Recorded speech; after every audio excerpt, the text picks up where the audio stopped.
watching some awful in-law stories and it made me want to tell some of my own. So I'm going to start with the earliest issue I had with in-laws, which was my sister-in-law, who we still have issues with. She hasn't talked to us in years. But anyway, so my husband was really close to his sister when we started dating. Like he considered her like his closest in the family.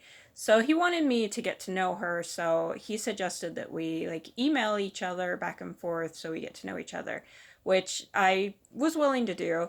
And the first email I get from her is, I don't know why he's asking me to do this. I don't want to do this, but I feel like I have to.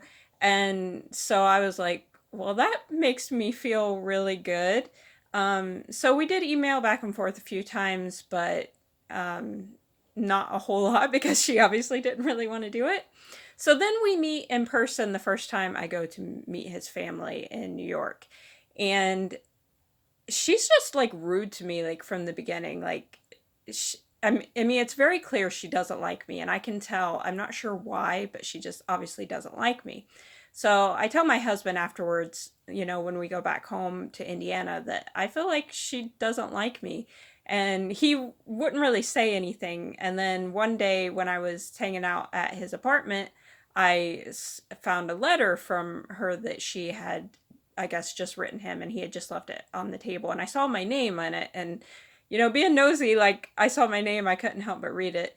And so the letter was just awful, like saying how, I was such an awful person, and I reminded her of someone else in the family who had kind of slay behavior because I sat on his lap while we were there. And he was a pastor at the time, and she thought I'd be a horrible pastor's wife because I couldn't see sin because I didn't think some cartoon that she thought was evil was evil.